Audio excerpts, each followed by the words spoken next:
Psikotropika adalah zat atau obat, baik alamiah maupun sintesis, dan bukan narkotika yang dapat menyebabkan perubahan terhadap pada aktivitas mental dan perilaku.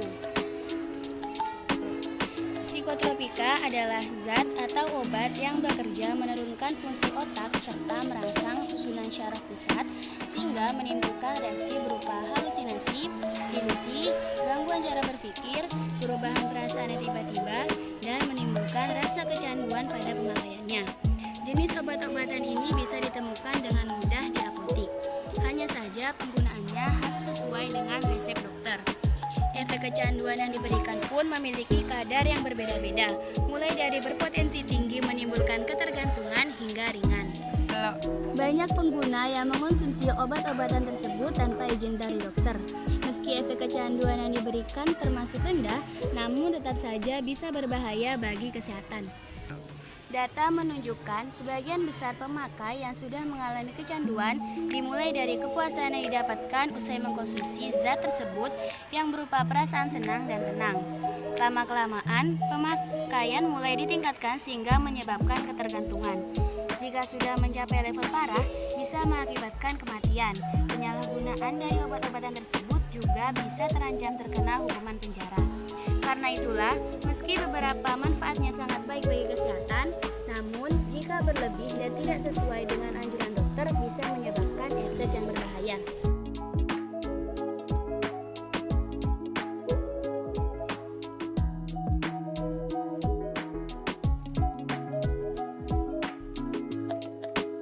Dan di sini saya akan menerangkan golongan yang pertama, obat-obatan yang termasuk dalam golongan ini memiliki potensi yang tinggi menyebabkan kecanduan. Tidak hanya itu, zat tersebut juga termasuk dalam obat-obatan terlarang yang penyalahgunaannya bisa dikenai sanksi hukum.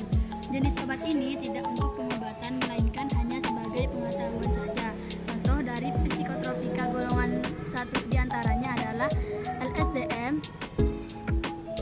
ekstasi, jawar sihir, kratom, dan ganja, dan lain-lain.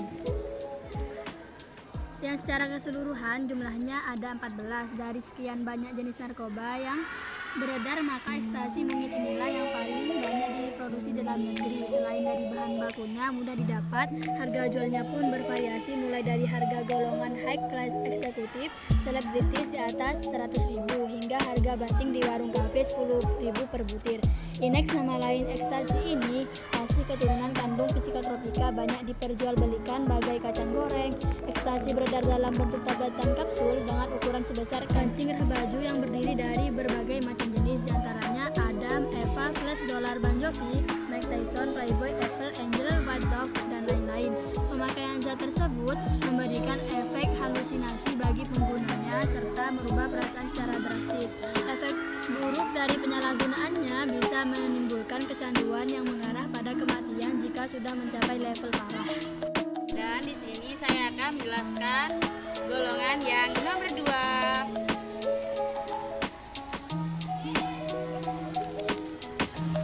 Psikotropika yang berkhasiat pengobatan dan dapat digunakan dalam terapi dan atau tujuan ilmu pengetahuan serta mempunyai potensi kuat mengakibatkan sindrom ketergantungan.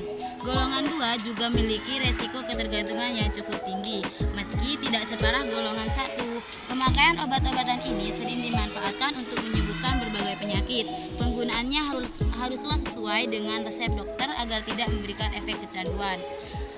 Dan adapun contohnya yaitu sabu atau metafetamin, amfetamin, fenetilin, dan zat lainnya yang total jumlahnya adalah 14. Dan di sini saya memiliki contoh amfetamin. Amfetamin berbentuk gumpalan seperti batu. Amfetamin memiliki nama jalanan set metkristal with. Bentuknya ada yang berbentuk bubuk, warna putih dan keabuan, dan juga tablet. Di sini saya memiliki contoh metamfetamin yang berbentuk tablet. Dan ada juga sabu yang berbentuk serbuk. Di sini saya akan menjelaskan golongan